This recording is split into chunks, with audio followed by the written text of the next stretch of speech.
tasawuf aya sod dicitak minas sofai ya ne bening bersih teh ya dua rupa hiji sofail galbi kedua sofail sirri bening ati jeung bening sir ngan ngomong be urang teh galaksana kira namanya eta teh tadi insyaallah kari nonton batur bae. Jadi atuh kebersihan hati teh eta teh supaya dilaksanakeun menuju bersih minal kaduratil basyariyah model tuulak ta'aluk cumuntal cumantel nah hate kana loba dahar tina loba dahar bakal ta'aluk kana nginum tina loba dahar jeung nginum kana sare tina loba dahar nginum haju sare ka ditu mah ngempok-ngempok eta tuh udah jalan diwati ngempok-ngempok sahebat naon bae hotel sahebat naon bae imah saindah naon bae kamar tanpa dibarengan ku selimut berjari mah beres atuh jak naon babantal guling deui batal guling deui tah do batak eta urusanana teu meunang manggih birmer haju bae jadi urang teh kagoda bae ku urusan kos kararitu teh eueuh masalah emang wajar gagah aya di urang boga aya di urang sehat aya di urang mau urang jadi kiai mah untuk menenangkan jiwa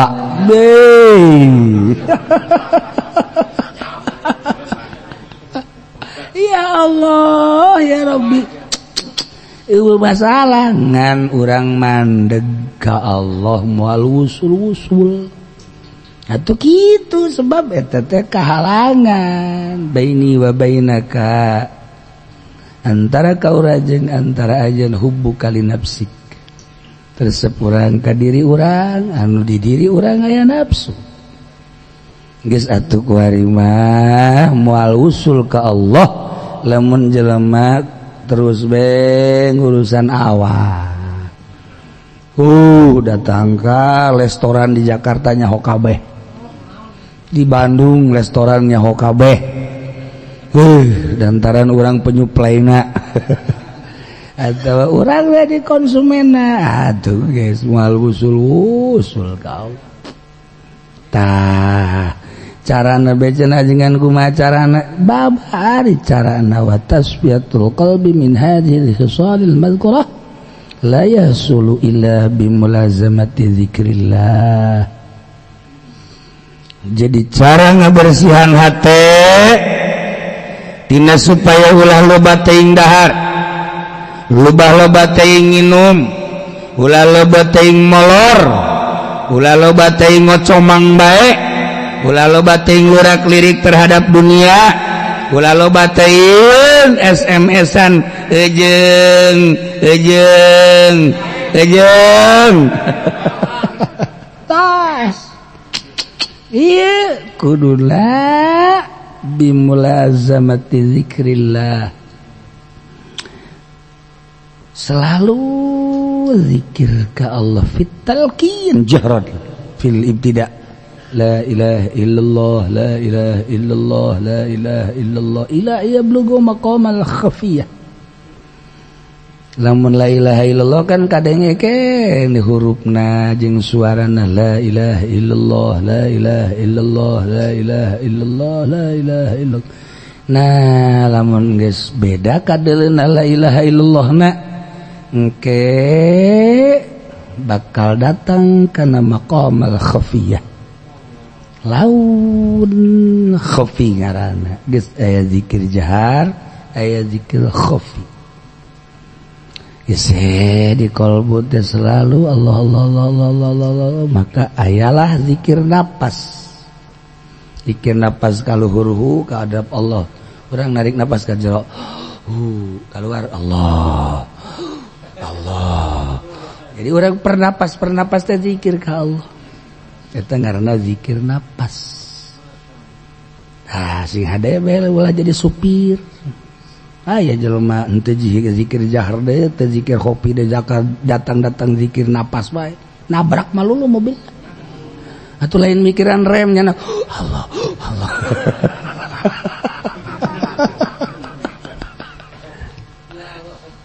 Masya Allah karim.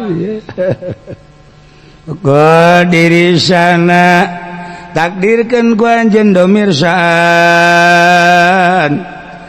di mana ngasupkeun napas ka jero domir sar teh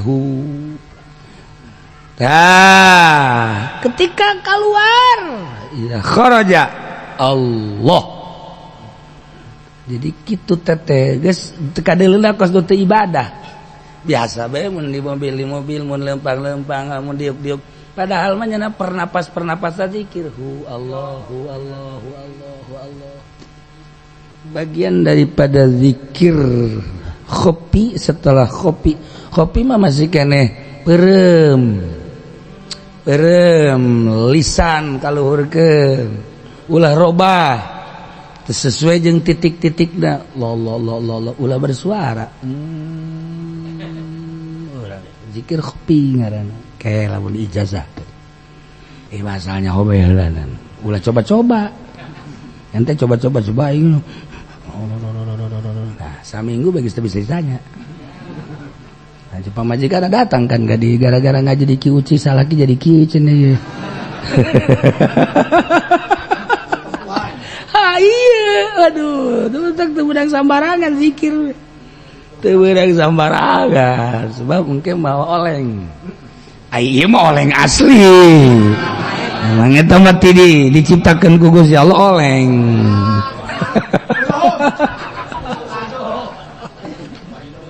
ya karim tuhnya wa qadirin sa'na bi idkhalin nafas wa bil khuruji.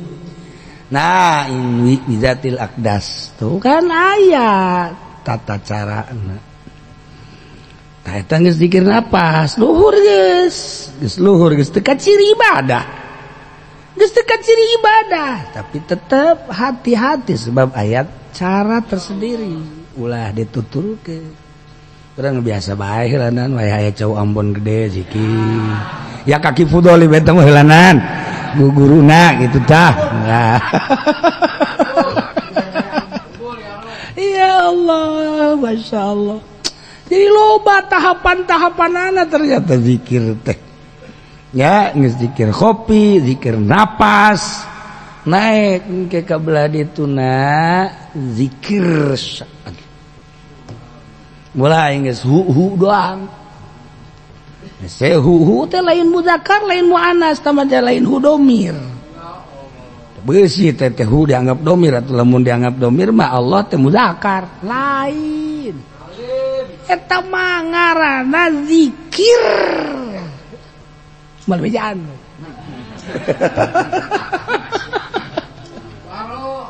Geus eta mah kadinya mah. Ya, nu sakicip lagi lain deui. Di bawah bimbingan guru mursyid, teu bisa sosoranganan. Sebab aya hal-hal tersendiri di zikir jahar moal ditaekeun lamun can boga hal eta. Kayak geus aya hal eta naik zikir kopi. Zikir kopi teh lamun sejadina bakal kos kitu tah halna naik zikir napas. Kayak gisi napas teh bakal boga hal kajian kumaha ge kanyahoan eta teh jadi na zikir napas naik kata seperti eta karak jadi jelema bener guys moal kabita ku dunya geus moal kabita geus moal aya bae tuh tah mulai sih masuk ka jeung ngager nyang kitu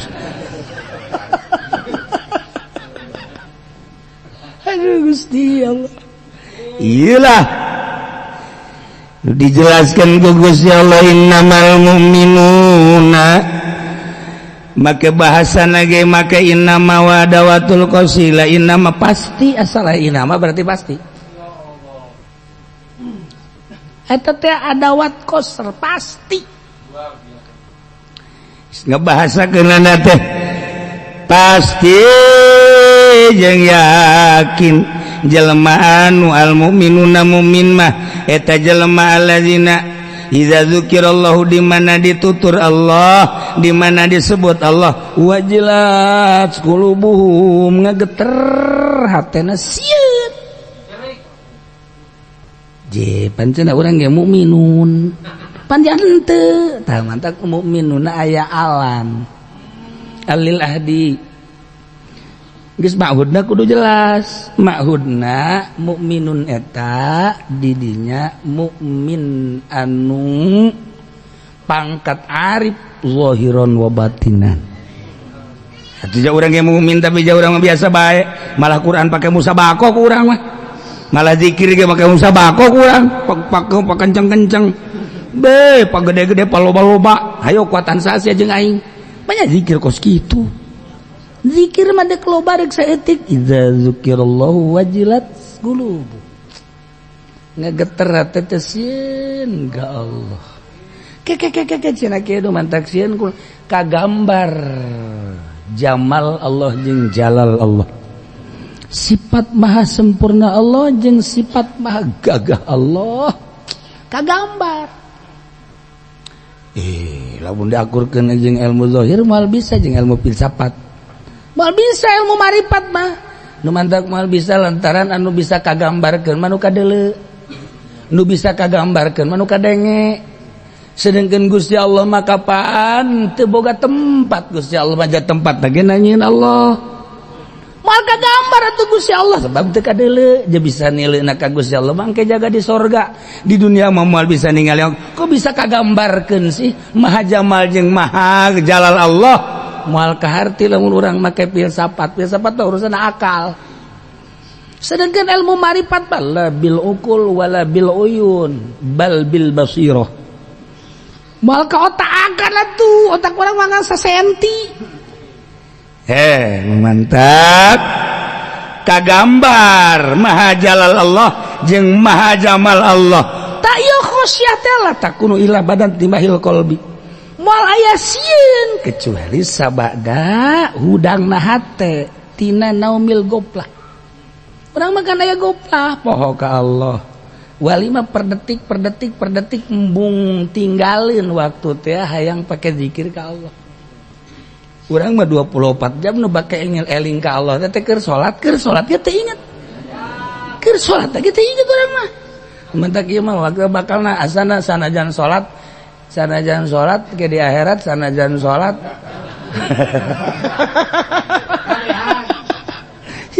siapa kabehan bae atuh ieu mah wali siapa lain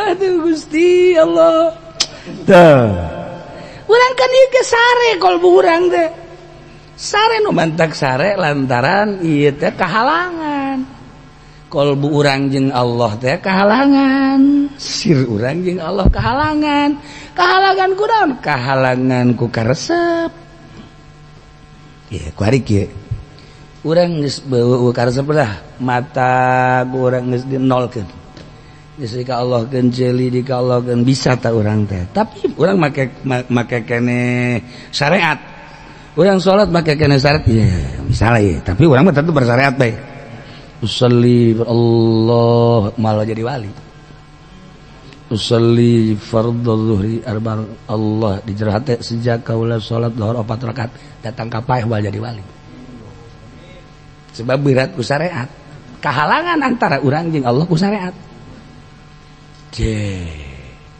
kan kitu amat cara kitu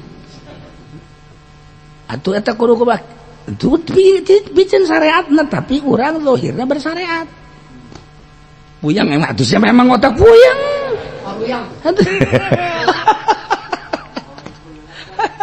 ku ari kieu urang mah kan make syariat, lamun make syariat nu kadeuleu bakalna syariat lain Allah. Sakitu bae.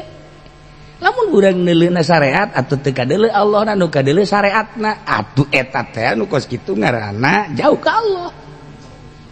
Aya wali mah nu kadeuleuna Allah, syariatna mah teu kadeuleu. Idza ra'aitani fa'ala kulli syai' lam tafakkar.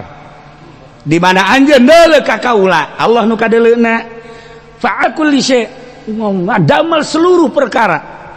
Fa'ala na panderi lam tafakkar. Ente moal mikir-mikir naon, langsung bae salat ge. Allahu akbar. Subhana rabbiyal azimna moal dimaknaan, geus karasa Allahna. Subhana rabbiyal a'lana moal dimaknaan maha suci Allah nu maha luhur moal. At-tahiyat moal dimaknaan geus lewat. Geus lewat tama at-tahiyat at-tahiyat asak bos.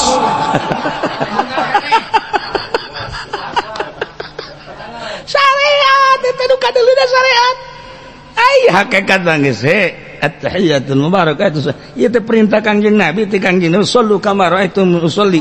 Geus kos kitu. Emang teu di mana lewat maknana. Mantap kudu pinter ge.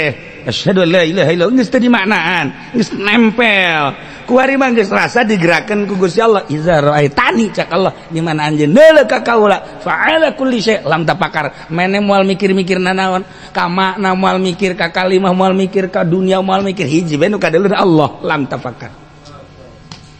Eta nu bakal ngerenyed. Wa idza ra'aita kulla syai' wa idza ra'aital asya' di mana anjeun deuleu setiap perkara, deuleu berbagai perkara. Kakarak neuleuh ka kaula eta mah make sebab jeung hikmat syariat ngaranna. Tafakkar wa tahummu ente bakal mikiran jeung bakal boga persejaan. Hadza fa'li wa hadza fa'lullah. Hadza fa'lullah wa hadza fa'li wa hadza fa'lu fulan wa hadza fa'lu fulan. Lamun ente mikiran fa'ala kulli syai' Allah kakarak Allah. Hadzal asya hadhil asya fa'lullah Allah na panderi engkena bakal kieu ieu buatan Allah ieu mah kursi buatan kula ieu mah ieu buatan Mang Anu syariatna tetep hakikatna menang Allah jauh ka Allah ieu teh nang Allah hakikatna mah tapi aya zahirna menang kula ieu teh nang Pak Anu ieu teh nang Pak Anu engke teh hadza fa'li wa hadza fa'lullah wa hadza fa'lu fulan wa hadza fa'lu fulan jauh ka Allah. Eta mah moal ngerenyed teu asup kana innamal mu'minuna alladzina idza dzukirallahu wajilat qulubuhum moal kahalangan ku naon kahalangan ku hadza fa'li wa hadza fa'lullah wa hadza fa'lu fulan tah deuk kiraha atuh urang